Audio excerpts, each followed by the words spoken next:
Debido a que la serie de estudios que estamos viendo está ligada a los rompecabezas, me tomé el tiempo de estudiar al respecto. Estuve investigando todo lo que pude acerca de los rompecabezas, su uso, su popularidad, la historia de ellos también en diferentes países, y como resultado mi conocimiento se ha expandido muchísimo. Aprendí que los rompecabezas tienen algunas piezas móviles. Rompecabezas también hay con formas de animales, de barcos, rompecabezas cuadrados, redondos y rompecabezas que se apilan y forman pequeños edificios. Hasta encontré rompecabezas fluorescentes. En este proceso me encontré con la historia del rompecabezas más famoso de todos los tiempos. Se trata de un rompecabezas con piezas móviles que tiene literalmente la opción de hacer millones de movidas. Este rompecabezas en particular lleva el nombre de su inventor, un húngaro llamado Erno Rubik. El cubo de Rubik se ha hecho tan popular en el mundo que es posible que usted tenga uno en su casa. Según datos oficiales, una gran parte de la población mundial ha comprado uno. Cada cara del cubo que uno puede sostener en la mano tiene un color distinto. El cubo está dividido en 3 columnas o capas, y cada capa está dividida en 9 pequeños cubos. Cada columna puede moverse horizontal o verticalmente. El desafío es el de hacer girar y mover todas las distintas hileras de colores que están mezcladas para dejar cada cara del cubo con un solo color, o sea, que cada cara tenga su color. Recuerdo intentar resolver este cubo mágico cuando estaba en la escuela y haber fracasado. 5 millones de personas también lo han intentado. ¿Sabe también que en distintos países hay clubes que se dedican a resolver el rompecabezas que presenta este cubo? Hay sitios de internet, foros y competiciones. He encontrado páginas y páginas con diagramas, instrucciones, atajos, consejos, movidas especiales y movimientos específicos para resolver el cubo. Hasta encontré discusiones con fórmulas matemáticas para resolver el problema. Como yo apenas pasé mis clases de matemática, ya sabrá por qué jamás me registré en uno de estos clubes. Me pareció interesante que el señor Rubik jamás planeó inventar el rompecabezas o juego más vendido de la historia. Este profesor de diseño y arquitectura estaba intrigado con el diseño estructural. Él quería crear algo con muchos bloques que pudiera moverse de manera independiente sin desarmarse. Entonces, en 1974, Rubik talló a mano este cubo de una pieza de madera y coloreó cada cara del cubo con un color distinto. Cuando él giró el cubo por primera vez y cambió los colores, le llevó un mes devolverlo a su estado original. El récord mundial en regresar el cubo a sus colores por cara se estableció en 1982. Un estudiante vietnamita los resolvió en tan solo 22 segundos. Ese récord sigue vigente. Más allá del hecho de que cada año se hace una competición en el pueblo natal de Rubik. Hasta el día de hoy, nadie ha resuelto el cubo en menos de 52 movimientos. Si bien un análisis por computadora nos demuestra que es posible resolverlo en 22 movimientos. Los expertos están de acuerdo con que se requeriría omnisciencia para poder resolverlos en tan solo 22 movimientos. Esto requeriría que las millones de movidas posibles se supieran a la vez y no se podría hacer ni un solo paso en falso. En la actualidad hay unos 5 millones de estos cubos por todo el mundo. Este cubo tiene más de 35 años y ha sido catalogado el mejor rompecabezas del mundo. En ese punto, realmente estoy de acuerdo. El rompecabezas del mundo en la actualidad y que existe hace mucho más de 35 años, cerca de 2000 años para ser más preciso, es el cuerpo de Cristo, o sea, la iglesia del Dios vivo. Hay millones de piezas movibles en este rompecabezas, las cuales, todas juntas, forman el cuerpo. Sin embargo, sí estoy de acuerdo con lo siguiente, que para resolver el cubo de Rubik en 20 movimientos, tal como dicen los expertos, se necesita un ser omnisciente. Se requiere de alguien que sepa todas las opciones y todos los escenarios posibles, alguien que sepa a dónde está ubicada cada pieza en cada momento, después de cada movida posible. De la misma manera, el rompecabezas más empleado mundialmente, la Iglesia, requiere un ser omnisciente que sepa a dónde se encuentra cada miembro en todo momento. Requiere a alguien que sepa las millones de movidas posibles que cualquiera de nosotros pudiera contribuir al cuerpo. El inventor de este rompecabezas no es húngaro, sino un judío galileo, Dios encarnado. Hasta el día de hoy, según su promesa, Él está edificando la iglesia, poniendo todas las piezas del rompecabezas juntas, y las puertas del Hades, Él prometió, no van a lograr destruirla, como está en Mateo, capítulo 16, versículo 18. En nuestro último estudio hablamos acerca de la Iglesia Universal, la cual está formada por creyentes desde el día de Pentecostés, que fue el nacimiento de la Iglesia, hasta la actualidad. Esta Iglesia es invisible para nosotros, ya que incluye a cada creyente de los últimos 20 siglos y el comienzo del siglo XXI. Luego, tenemos a la Iglesia local, la Iglesia de Jerusalén, la Iglesia en Antioquía y las iglesias que se esparcieron por el mundo entero. Esto incluye la iglesia en la que usted se congrega. Sin embargo, el edificio no es la iglesia. La iglesia es la parte que se mueve, los miembros, con millones de opciones y posibilidades. El Nuevo Testamento nos dice que hay autoridades a seguir, 1 Timoteo capítulo 3. También hay que respetar un orden, 1 Corintios capítulo 14. También hay una doctrina a enseñar y defender, Tito capítulo 1. Y estamos hablando de esa iglesia local, donde también hay dones para ejercitar, Romanos 12 dice esto. También hay una misión que cumplir, 1 Corintios capítulo 15. Hay una relación a desarrollar según Efesios capítulo 4, y también, en medio de esta iglesia local, hay peligros y falsas enseñanzas a evitar, como dice Hechos capítulo 20. También hay fondos para invertir en la obra de Dios, según 2 Corintios capítulo 8. Hay ordenanzas para practicar, según Mateo capítulo 28 y 1 Corintios capítulo 11. Por último, hay oportunidades únicas para cada congregación según Apocalipsis 2 y Apocalipsis 3. Esto ocurre dentro de la iglesia local. Y eso es solo el comienzo de lo que hacemos en la iglesia. Entonces, la pregunta para cada creyente no es ¿necesito realmente a la iglesia? Sino, ¿cómo puedo vivir sin la iglesia? Como la iglesia es el instrumento primario de Dios, tanto desarrollando al creyente como alcanzando al mundo, la interrogante debe ser, ¿a dónde me anoto? ¿Dónde encuentro mi lugar en este maravilloso rompecabezas? Entonces, todos deberíamos preguntarnos, ¿cómo encajamos juntos en este rompecabezas, esta asamblea local que ha sido diseñada por Dios? Y ahora, en este desarrollo del mensaje estamos llegando al tema resolviendo el lugar del creyente en el rompecabezas de la iglesia.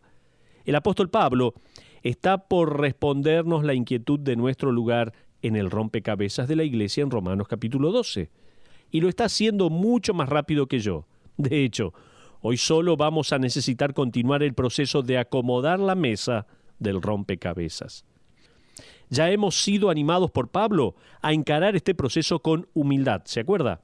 Pablo escribe lo siguiente en el versículo 3. Él le dice al creyente, no tenga más alto concepto de sí que el que debe tener. Uno no puede encarar el rompecabezas de la iglesia de Cristo y descubrir su lugar sin tener esta actitud, humildad. El principio de la unidad también. Nos dijo el apóstol Pablo, guiado por el Espíritu Santo, que tenemos que mantener el principio de la unidad. En los versículos 4 y 5, él repite esta expresión unas 2 veces, un cuerpo. Es como decir, si bien consistimos de muchos miembros que se mueven, somos un rompecabezas completo, nuestras piezas se interconectan. En tercer lugar, vimos el principio de la diversidad. En el versículo 4, leemos allí, dice, porque de la manera que en un cuerpo tenemos muchos miembros, pero no todos los miembros tienen la misma función. Luego en el versículo 6 agregamos, de manera que teniendo diferentes dones, en otras palabras, una iglesia unificada no es una iglesia uniforme.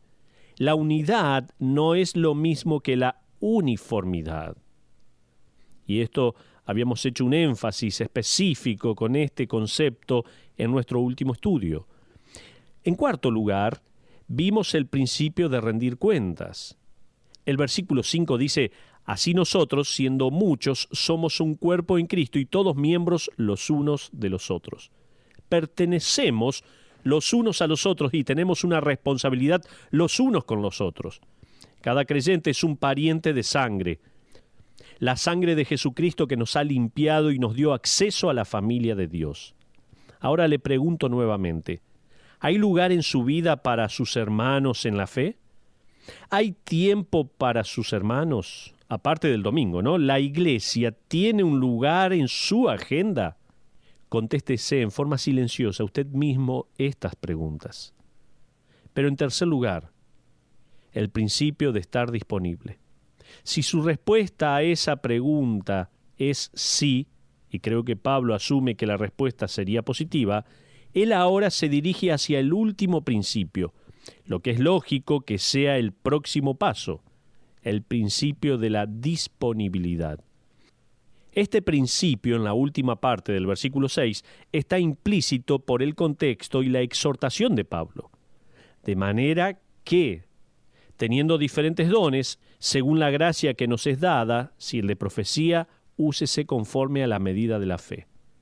En otras palabras, asumiendo que hay un deseo de servir, uno debe descubrir a dónde servir. Pablo da una lista breve de posibilidades. No es una lista exhaustiva, pero es suficiente para darle a la iglesia suficiente como para pensar y orar al respecto. Pablo menciona, en el versículo 6, profecía. En el versículo 7, servicio y enseñanza. En el versículo 8, exhortación, dar, liderar y demostrar misericordia. Usted bien se puede imaginar que hay 1.000.000 de maneras de ejercitar estos dones. Es como si Pablo hubiera llegado a la conclusión y nos dice a cada uno de nosotros algo así: hagan algo, actúen por favor. No lea estos versículos y siga de largo. Están allí para que uno los practique. Esta es la foto, la imagen en la caja del rompecabezas. Así debe de verse la iglesia y aquí están las piezas. La pasión de Pablo en estos versículos acerca del rol individual de cada creyente queda reflejado en otros pasajes y mencionado por otros apóstoles. Por ejemplo, Pedro escribió lo siguiente en 1 de Pedro 4:10. Cada uno, según el don que ha recibido, ministrelo a los otros como buenos administradores de la multiforme gracia de Dios. Pablo le escribió a Timoteo y le urgió: no descuides el don que hay en ti, que te fue dado mediante profecía con la imposición de las manos del presbiterio. 1 Timoteo 4:14. No lo descuide, no lo ignore, no lo guarde, por favor, úselo, dice la palabra de Dios. El famoso violinista y compositor Niccolò Paganini, antes de morir, dejó en su testamento que su violín fuera para la ciudad de Génova. Sin embargo, había una condición para que la ciudad se quedara con el violín: que nunca más se tocara. Tenía que ser preservado, pero no tocado. Pablo le escribió a los efesios que nosotros, como creyentes, fuimos creados por Dios, somos hechura suya para buenas obras, fuimos compuestos para servir. Eso dice Efesios 2:10. En otras palabras, debemos estar activos, no guardados como ese instrumento en un museo. Amigos, Jesucristo no nos llamó a una vida de preservación, sino de participación. De hecho, Jesucristo le dijo lo siguiente a quienes querían ser sus discípulos: porque todo el que quiera salvar su vida la perderá, y todo el que pierda su vida por causa de mí la hallará. Eso dice Mateo 16:25. Para parafrasearlo, si usted quiere perder su vida, quédese y viva para sí. Si quiere encontrar vida, esté dispuesto a entregarla. No somos para preservar como un frasco de mermelada que uno guarda hasta algún día en que se dispone a comerla. Somos tinajas de agua listas junto a la puerta para los primeros pies sucios que aparezcan. Entonces Pablo, antes de darnos más términos específicos y ministerio dentro de la iglesia, nos informa esto: cómo acercarnos y encarar a otros, qué debemos buscar al servir a otros y por qué debemos servir a los demás. Ahora la pregunta es: ¿está dispuesto a servir a los demás? Le pregunto en este momento, usted, que nos escucha, que sintoniza esta radio, ¿está dispuesto o dispuesta a servir a los demás? La razón por la cual muchos creyentes no sienten la oportunidad de parte de Dios es porque Dios ya sabe que no están dispuestos. Estos creyentes han colgado un cartel en la puerta de su corazón que dice no molestar. Entonces, seguimos avanzando y exploremos un poco más el principio de la disponibilidad. Si usted quiere obedecer el desafío de Pablo en el versículo 6 de Romanos 12, quiere ejercitar su don, entonces va a necesitar hacer 4 cosas y rehusarse a hacer otras 4. ¿Vamos? ¿Está listo? ¿Tiene su papel, su lápiz allí? Vamos adelante. Vamos a ser desafiados en cuanto a su don espiritual. Permítame darle varios desafíos relacionados a ese don espiritual que usted posee. En primer lugar, descúbralo. Sí. Si quiere poner en práctica su don espiritual, en primer lugar debe descubrirlo. ¿Cómo podemos descubrir nuestro don espiritual? Sería la pregunta ahora, ¿no? Permítame darle 2 palabras clave para tener en cuenta. La primera palabra es exponerse. Expóngase ante Dios en oración. Este paso nunca se acaba. Usted encontrará su don y su rol en el cuerpo de Cristo por medio de la oración. Pero también exposición ante la palabra de Dios para adquirir discernimiento. Si usted se mantiene lejos de la palabra de Dios, jamás se sentirá cerca de la familia de Dios. Si quiere encontrar su lugar en la familia de Dios, debe de emplear tiempo en la palabra de Dios. Y también, expóngase ante otros creyentes para recibir consejo. Permita que otros le animen y afirmen en su elección de ministerio. Entonces, expóngase a las oportunidades y luego ore, escudriñe las Escrituras para encontrar dirección y guía y hable con otros acerca de sus luchas, su aprendizaje y su búsqueda. La segunda palabra clave para saber cuál es su don, para descubrir cuál es su don espiritual, es no solo exponerse, sino experimentación. Me parece interesante que un autor muy conocido en el tema de los dones espirituales ha llegado a un punto en el que, después de 25 años de dar todo tipo de guías y ayudas para descubrir los dones espirituales, ha llegado a la conclusión que el mejor consejo que le puede dar a un creyente que quiere ser utilizado por Dios es el siguiente: experimente. Esto dijo este autor. ¿Qué piensa que le gustaría hacer? ¿Qué cosas disfruta? Eso es lo que usted tiene que estar pensando. ¿Dónde ha bendecido Dios sus esfuerzos? Esto no significa que todo sea color de rosas, no. En un minuto vamos a hablar de esto. Esto encaja muy bien con lo que descubrimos en Romanos capítulo 12, versículo 2. Siga a Dios, permanezca en su palabra, busque la santidad, busque agradarle y después haga lo que le guste hacer. Si no está seguro, hable con su pastor, por favor. Descubra su lugar por medio de exponerse y experimentar, de servir a Dios. A eso me estoy refiriendo. Entonces, qué importante es para descubrir cuál es su don, su capacidad espiritual dada por Dios, que usted se exponga a Dios en oración, a su palabra para adquirir discernimiento y conocimiento, y también al consejo de otras personas. ¿Saben una cosa? Hay muchos creyentes que no saben qué don espiritual Dios le ha dado. No lo conocen. Entonces, qué difícil es encajar en medio de ese rompecabezas. No va a poder encajar porque no sabe cuál es la función que Dios le capacitó para hacer. Entonces, es muy importante que nos detengamos acá y pensemos en descubrir el don espiritual que Dios nos ha dado. ¿Cómo lo hacemos? Expóngase a Dios en oración, a la palabra para adquirir discernimiento, pero también expóngase a que otros creyentes le aconsejen. Vean lo que usted está haciendo, le digan, mira, aquí es donde tú mejor te desarrollas, esto es lo mejor que tú haces, ver donde Dios le está bendiciendo. Y en segundo lugar, también experimente. Sirva al Señor. Hay tantos lugares en la obra de Dios que uno puede estar sirviendo. Entonces, es muy importante que usted comience a servir al Señor. Por favor, no se detenga en esto. No podemos decir, quiero descubrir cuál es mi don espiritual y me quedo en mi casa encerrado allí sin hacer nada. No. Comience a experimentar.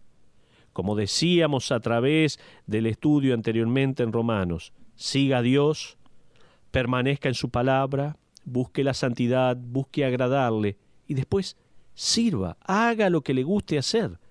Si es trabajar con niños, si es trabajar con personas mayores, si es evangelizar, si es discipular, hay tantas cosas en la obra de Dios que uno puede hacer. Entonces, comience a hacerlo.